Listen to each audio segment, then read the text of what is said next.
नमस्कार।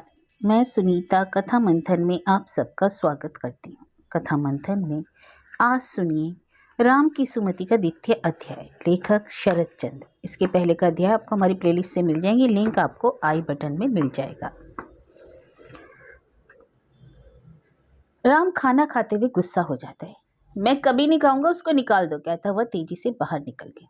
नारायणी दंग रहकर कुछ देर खड़ी रही, फिर माँ से बोली, माँ बार बार तुमसे कह दिया ना कि तरकारी में इतनी मिर्चें मत डाला करो। इतनी मिर्चें खाने के से एक का यहाँ कोई आदमी नहीं है। दिगंबरी आग बबूला हो उठी। तीता तीता कहाँ है? 2 मिर्चें छौंक में डाल भी दी तो क्या हो गया? इतनी हाय तवा मच गई। नारायणी ने झुंझला कर कहा, ना सही 2 मिर्चें कुछ अटका है जब कोई निखाता ही नहीं। चुप रह नारायणी, चुप रह। चली है मुझे रसोई सिखाने, बनाते बनाते बाल सफेद हो गए, अब पेट की लड़की मुझे रसोई सिखाना होगा। धिक्कार है मुझे। नारायणी ने कुछ जवाब न देकर सीधे रसोई घर में जाकर फिर से सामान जुटाना शुरू किया। दिगंबरी दरवाजे पर पैर पसारकर माथा ठोकर बैठ गई और लगी चिल्लाने, हाय भैया कहाँ है तू? मुझे भी अपने पास बुला ले, अब तो नहीं सहा जाता। जिसके मुंह में आता है सो ही गाली दे देता है। मैं बुढ़िया हूँ, मैं डायन हूँ, मुझे निकाल दो। मैं दमाद लड़की के टुकड़े खाने आई हूँ? मुझे फांसी लगाने को रस्सी भी नहीं जुटती क्या? इससे तो गली गली भीख मांगकर पेट भरना लाख गुना अच्छा है। सुरो, चल बिटिया निकल चले, अब इस घर का अन्न पानी भी नहीं छूंगी।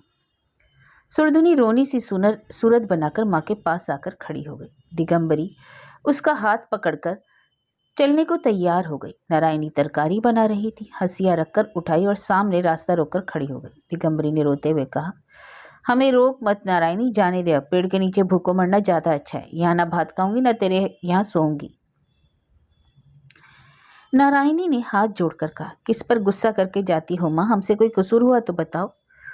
दिगंबरी के रोने में और भी उफान आ गया। नाक से बोली, मैं नन्ही सी छोकरी नहीं हूँ नारायणी, सब समझती हूँ।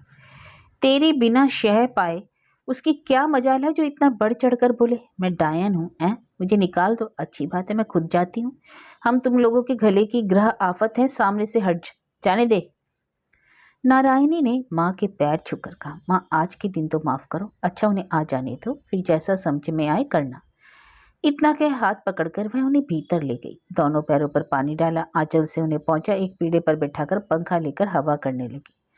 उस समय तो उसका क्रोध शांत हो गया, पर दोपहर को श्यामलाल के जीमते बैठते ही किवाड़ की आड़ में बैठकर वह उफन उफन कर रोने लगी। पहले तो श्यामलाल देखते ही रह गए, कुछ समझ ही न पाए कि माजरा क्या है। फिर धीरे धीरे सारा हाल उनकी समझ में आ गया और वे भर पेट खाए बिना ही उठ गए। नारायणी समझ गई कि यह गुस्सा किस पर है। दासी से सहा नहीं गया। घर में वह जरा साफ कहने लगी, चट से कह बैठी, अरे नानी जी ने जानबूझकर बाबूजी को खाने ना दिया। आंखों का पानी सूखा थोड़े ही जाता था। नाना जी 2 मिनट बाद ही उसे बाहर निकालती। दिगंबरी के मुंह पर जैसे स्याही पुत गई और वह बिना उत्तर दिए गुम बैठी रही। दोपहर को ना जाने कहां कहां से राम इधर उधर घूमकर आया। इधर उधर झांक जाकर भाभी के कमरे में जाकर देखा कि वे गोविंदा को लिए सो रही है। रंग ढंग उसे अच्छे मालूम नहीं हुए। फिर धीरे से बोला, भूख लगी है। भाभी ने जवाब ना दिया। उसने जरा और जोर से कहा, अरे क्या खाऊं? मैं नहीं जानती, जा यहाँ से। नारायणी ने पड़े पड़े ही जवाब दिया, नहीं नहीं जाऊंगा, मुझे क्या भूख नहीं लगती? अरे मुझे परेशान मत कर, नित्तो होगी उससे मांग। राम और कुछ न कहकर चुपचाप बाहर चला गया और दासी को खोजने लगा। मिलते ही बोला, खाने को दे। दासी शायद तैयारी थी, तुरंत कटोरा भर दूध, थोड़ी लाई और नारियल के लड्डू ले आई। राम को गुस्सा आ गया, बोला, यही है? दासी ने कहा, हाँ यही है। छोटे बाबू, भला चाहते हो तो चुपचाप खा लो और उधम मत करो। बाबू बिना खाए कचहरी चले गए हैं। बहूजी उपवास किए पड़ी हैं, शोरगुल सुनकर अभी निकल आएंगी तो तुम्हारी खैर नहीं, समझ लेना। राम सब देख ही आया था। चुपचाप थोड़ा सा दूध पीकर लाई और नारियल के लड्डू जेब में डालकर तालाब के किनारे जाकर पेड़ के नीचे बैठ गया। खाने में उसकी रुचि नहीं रही। उसे ख्याल आता था कि भाभी उपवास किए पड़ी है। वह अन्य मनसक होकर लाई चबाता हुआ सोचने लगा, अगर उसे प्राचीन ऋषि मुनियों जैसा मंत्र आता होता तो उसमें वहीं बैठा हुआ वह भाभी का पेट भोजन से भर देता, मगर मंत्र तो मालूम नहीं। अब क्या उपाय करना चाहिए, कुछ तय न कर सका। घर लौटकर खाने के लिए अनुरोध करने में उसे शर्म मालूम होने लगी। इसके अलावा वे खाएंगी भी कैसे? दादा ने तो खाया ही नहीं। अनुरोध करने से भी क्या होगा? उसने जेब के लाई धीरे धीरे तालाब में फेंक दी और वहीं चक्कर काटने लगा। बार बार उसके मन में केवल यही ख्याल आने लगा कि भाभी उपासी पड़ी है। इस बात को वह मन ही मन जितनी तरह से कहने लगा उतनी ही बार उसके मन में सुइयां सी चुभने लगी। रात को श्यामलाल ने स्त्री से कहा, अब तो मुझसे नहीं सहा जाता, उसके साथ रहना बहुत मुश्किल है। नारायणी दंग रह गई। अरे किसकी बात कर रहे हो? राम की। तुम्हारी माँ 4-5 रोज से बराबर कह रही हैं, राम उनको नाहक अपमान करता है। मैं तो 5 पंचों को बुलाकर उनके सामने सब बंटवारा करके उसे अलग कर दूंगा। अब मुझसे नहीं सहा जाता। नारायणी सन्नाटे में आ गई। कुछ देर चुप रहकर बोली, राम को अलग कर दोगे? यह बात जबान पर भी ना लाना। दूध पीता बच्चा जमीन जायदाद रुपए पैसे लेकर क्या करेगा? श्यामलाल ने व्यंग करते हुए कहा, दूध पीता पीता बच्चा ही तो है, जमीन जायदाद का वह क्या करेगा, इसका वही जाने। नारायणी, वह कुछ नहीं जानता। मैं सब जानती हूँ। अब समझी? माँ तुम्हें 4-5 रोज से यही कहती फिरती है। क्यों? श्यामलाल पहले तो अप्रतिभ होकर बगले झांकने लगे, फिर बोले, नहीं तो उन्होंने नहीं कहा। लोगों की भी तो आंखें हैं, मुझे क्या तुमने निरा भोंदू ही समझ रखा है? मैं क्या कुछ देख नहीं सकता? नारायणी, नहीं मैं तो ऐसा नहीं समझती, मगर पूछती हूँ उसके है कौन? किसे लेकर वह अलग होगा? ना माँ है, ना बहन, ना मौसी, और कौन है? उसे बनाकर खिलाएगा कौन?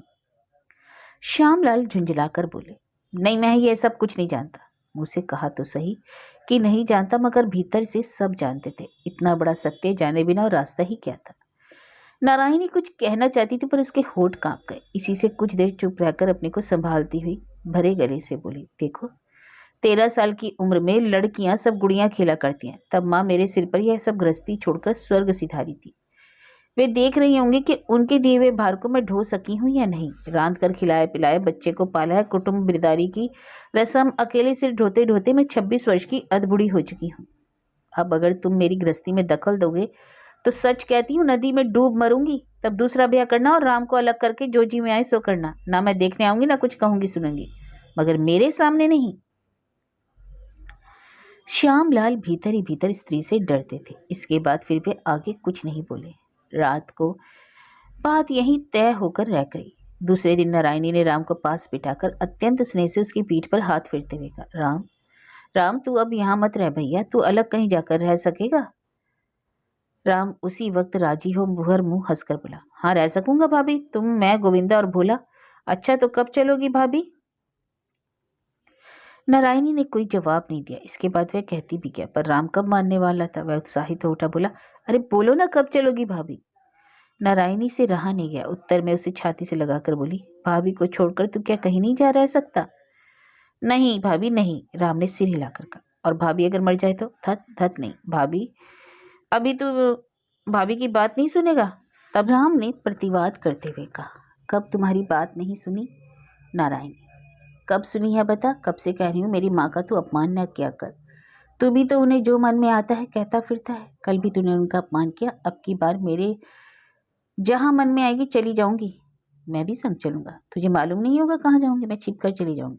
और गोविंदा, वह तेरे पास रहेगा, तू ही उसे पालना पोसना। नहीं मुझसे नहीं होगा भाभी। नारायणी को हंसी आ गई। अरे होगा कैसे नहीं, तुझे ही उसे पालना पोसना पड़ेगा। इससे राम को विश्वास हो गया, हंस पड़ा, बोला, सब झूठी बात है, तुम नहीं जाओगी। झूठ नहीं कहती, सच कहती हूँ, देख मैं चली जाऊंगी। राम अनुतप्त होकर बोला, और जो तुम्हारी सब बातें मानूं तो नहीं जाऊंगी और गोविंदा को भी नहीं पालना होगा। राम खुश हुआ, बोला, अच्छी बात है, आज से तुम देख लेना।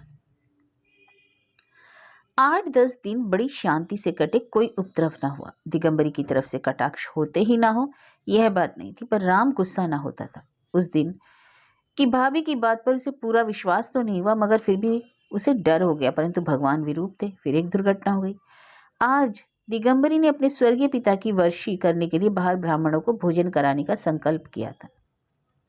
पिता की प्रेतात्मा अब तक पुत्र के घर चुपचाप बैठी थी। अब नाथ जमाई के घर उसका आवागमन होने लगा, प्रत्यक्ष नहीं स्वप्न में। फिर उसे संतुष्ट तो करना ही चाहिए। सवेरे राम गणित कर रहा था, भोला ने आकर चुपके चुपके खबर दी, भैया जी भग्गा भाग दी तुम्हारे कार्तिक और गणेश को पकड़ने के लिए जाल लाया है, चलकर देखो तो सही।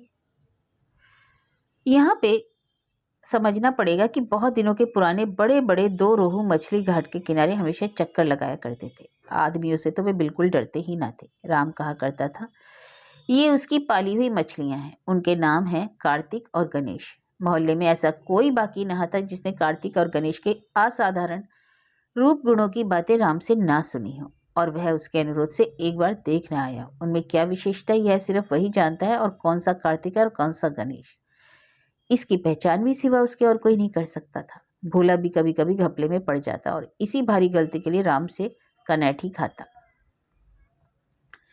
नारायणी कभी कभी हंसकर कहती, राम के कार्तिक गणेश मेरी तेरही में कमाएंगे। भोला की खबर ने राम को रंच मात्र विचलित नहीं किया। उसने स्लेट पर और भी झुककर कहा, जाल डालकर देखे ना मजा, जरा जाल तोड़कर निकल जाएंगे वे। भोला ने कहा, नहीं भैया जी, हमारे यहाँ का जाल नहीं है। भग्गा मौलाओं के यहाँ से मोटा जाल मांगा है, वह उसे तोड़ नहीं सकेंगे। राम ने स्लेट रखकर कहा, चल तो देखूं। तालाब किनारे जाकर देखा, उसके कार्तिक गणेश के विरुद्ध सचमुच ही षड्यंत्र चल रहा था। बग्घा घाट के पास थोड़ी सी लाई डालकर जाल लिए तैयार खड़ा है।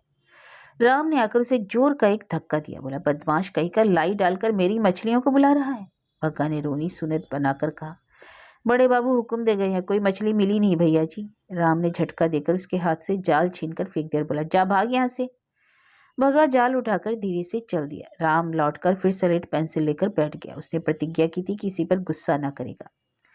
दिगंबरी आज जल्दी जल्दी संध्या करके निर्वृत्त होना चाहती थी। दासी ने आकर खबर दी कि मछली तो नहीं मिली नानी जी, छोटे बाबू ने भग्गा को मारकर भगा दिया। इन दोनों मछलियों पर दिगंबरी की बहुत दिनों से लुप्त दृष्टि थी। बड़ी मछली के बारे में विधवा के मनोभाव का अनुमान नहीं करना चाहिए। असल में लोभ उसका ठीक अपने लिए था, यह कहना ठीक नहीं होगा, बल्कि अपने किसी काम में अपने हाथ से रांध कर सद ब्राह्मणों की पत्तल में परोसकर पुण्य और ख्याति प्राप्त करने की वासना उसके मन में बहुत दिनों से पुष्ट हो रही थी। कल दामाद की राय लेकर अर्थात कार्तिक गणेश का आभास न देकर मल्लाहों के यहाँ से मोटा मजबूत जाल मंगवाकर बाघ बागदी को 4 आना इनाम देने का वादा करके उसने सारी तैयारी करीब करीब पूरी कर रखी थी। आज सवेरे भी उन दोनों प्राणियों को घाट के किनारे केली करते हुए देख आकर निश्चिंत प्रसन्नचित से वह माला फेर रही थी। इतने में यह दुगध संवाद पहुंचा। सुनते ही वह हिताहित ज्ञान शून्य होकर मारे क्रोध के आग बबूला हो उठी। दांत पीसने की उसे आदत पड़ गई थी। सहसा दांत पीसते हुए माला ऊंचे को उठाकर कहने लगी, अरे कौन है रे मेरा दुश्मन, वह धिंगरा ना जाने कब मरेगा, तभी मेरी आत्मा ठंडी होगी। बासी मुझसे अभी तक पानी नहीं डाला भगवान, अगर मैं सच्ची हूं तो तीसरा सवेरा ना आए। पास ही नारायणी बैठी तरकारी बना रही थी। बिजली की तरह तड़प कर उठ खड़ी हुई, चिल्ला उठी, माँ, सुना है संतान के मुंह से मातृ संबोधन की संसार में तुलना नहीं। नारायणी के मुंह से निकले हुए मातृ संबोधन की भी आज शायद तुलना नहीं थी। उस एक अक्षर की पुकार से दिगंबरी के हृदय का खून बर्फ हो गया, किंतु नारायणी किसी तरह शांत न रह सकी। देखते देखते उसके दोनों गालों पर से टप टप आंसू बरसने लगे। थोड़ी देर बाद आके पहुंचकर जहां राम पड़ रहा था जाकर खड़ी हो गई। कठोर स्वर में राम से पूछा, तूने भग्गा बागदी को मारपीट कर भगाया? राम चौंक पड़ा। स्लेट पर से सिर उठाकर क्षण भर उसने उसके मुंह की तरफ देखा और जवाब देने की जरा सी कोशिश न करके दूसरे दरवाजे से सिर पर पैर रखकर भाग खड़ा हुआ। नारायणी को भीतर की बात कुछ नहीं मालूम पड़ी। वापस आकर भग्गा को बुला भेजा। वह आया और नारायणी ने स्वयं उसे मछली पकड़ लाने का हुक्म दे दिया। बहू जी का हुक्म पाकर भग्गा जाल लेकर चल दिया और थोड़ी देर बाद उसने एक बड़ा भारी मछ लाकर धम से आंगन में पटक दिया। नारायणी रसोई के दरवाजे पर खड़ी थी। मछली देखते ही चौंक पड़ी, शंकित होकर बोली, क्यों रे, इसे अपने घाट पर तो नहीं पकड़ा? यह राम के कार्तिक गणेश में से तो नहीं? भग्गा 4 आने पैसे के लोभ से जाल मांग लाया था। यहाँ का रंगढंग देखकर वह नगद इनाम की आशा छोड़कर चुपके से चलता बना। फिर दिगंबरी की तरफ उंगली उठाकर बोला, उन माजी ने इसी के लाने के लिए कहा था। नारायणी स्तंभित खड़ी रही। दासी यद्यपि राम पर बहुत ज्यादा खुश ना थी, फिर भी मछली देखकर उसे गुस्सा आ गया। दिगंबरी से बोली, अच्छा नानी जी, छोटे बाबू के कार्तिक गणेश की बात मोहल्ले के लोग तक जानते हैं, फिर तुमने क्या सोचकर इस मछली को पकड़ने का हुक्म दे दिया? और भी तो 2-3 तालाब थे, क्या उनमें मछली नहीं थी? 10 तो आदमी खाएंगे, उनके लिए इस आधे मन की मछली का क्या होगा? अभी तुरंत कहीं छिपा दो इसे, कहीं गया भी आ जाएंगे। दिगंबरी ने मुंह फुलाकर कहा, मुझे नहीं मालूम था इतना छल छद। एक मछली को पकड़ लिया तो कौन सा जुल्म हो गया जो कुनबा का कुनबा उछल रहा है? इसे छिपा दो कहीं। आई बड़ी छिपाने वाली, ब्राह्मण क्या कहेंगे, तेरा सिर? दासी ने कहा, तुम्हारे ब्राह्मण खाएंगे 2-2:30 बजे, बहुत समय है। तब तक एक छोड़ 10 मछलियां आ जाएंगी। छोटे बाबू को पहले स्कूल चले जाने दो, नहीं तो जीना दुभर हो जाएगा। बोला, अभी तू यहीं खड़ा रह। गया कहाँ? चला गया मालूम होता है खबर देने। अब खैर नहीं बहू जी, जो कुछ करना है जल्दी कर डालो, अब और खड़ी मत रहो।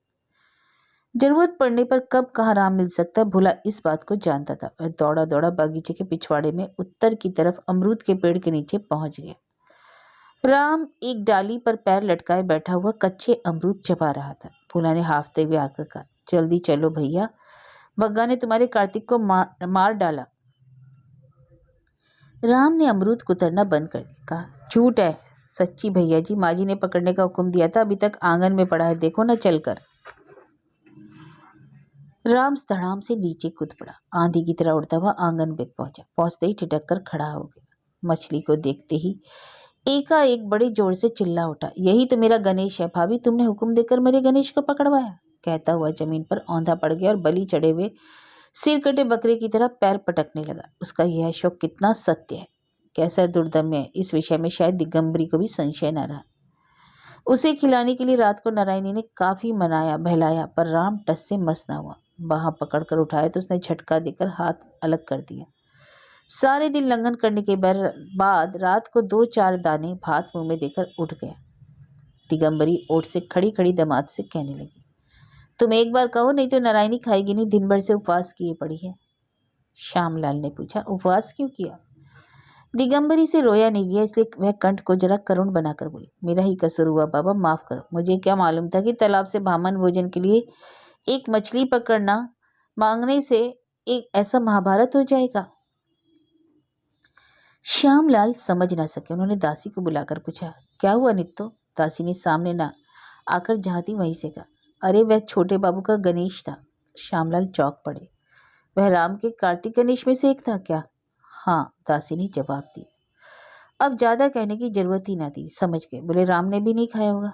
नहीं, दासी ने कहा। श्यामलाल, तो फिर कहना ही फिजूल है, उसने नहीं खाया तो वह थोड़े ही खाएगी। दिगंबरी कहने लगी, ऐसा कांड होगा जानती तो मैं बामन भोजन की बात भूलकर भी जबान पर न लाती बेटा। उसने खुद हुक्म देकर क्यों तो मछली पकड़वाई, और अब क्यों ऐसा कर रही है वही जाने। मैं चुपकी ही साथ गई थी तो भी सब दोष मेरा ही है। हम दोनों को कहीं भेज दो बेटा, यहाँ तो अब एक घड़ी भी रहना नहीं होगा। थोड़ी देर चुप रहकर बिल्कुल रोने किसी आवाज में फिर कहा, मेरी फूटी तकदीर अगर ऐसी ना होती तो क्यों है भाई, मेरा भाई मरता, क्यों मुझे झाड़ू लात खाने को यहाँ आना पड़ता। बेटा बिल्कुल ही मोहताज हूँ, इसी से हाथ जोड़कर कहती हूँ, हमारे लिए तुम्हें गुजर का कोई और ठौर ठिकाना कर देना होगा। श्यामलाल व्यस्त उठे मगर हाँ ना कुछ कह नहीं सके। नारायणी ओट में खड़ी होकर सब सुन रही थी और अपनी माँ की इस निर्लज मायाचरी से लज्जा के मारे मरी जा रही थी। वह सीधे राम के कमरे में सामने जाकर दरवाजा खटखटा कर बोली, राजा कैसा है तू, भाभी की बात नहीं सुनेगा? दरवाजा खोल दे। राम जाग रहा था पर उसने जवाब नहीं दिया। नारायणी ने फिर पुकारा, उठ तो सही बेटा, उठकर किवाड़ खोल दे भैया। अब की बार वह चिल्लाकर बोला, नहीं खोलूंगा, नहीं, तुम जाओ, तुम सब मेरे दुश्मन हो। अच्छा अच्छा, सो ही सही, तू किवाड़ तो खोल। नहीं, मैं नहीं खोलूंगा। और सचमुच ही उसने उस रात किवाड़ नहीं खोले। श्यामलाल अपने कमरे में से सारी बात सुन रहे थे। नारायणी के भीतर आते ही उन्होंने कहा, या तो कोई रास्ता निकालो, नहीं तो मैं ये सब छोड़कर जहां जी में आएगा चला जाऊंगा। इतना उपद्रव अब मुझसे बर्दाश्त नहीं होता।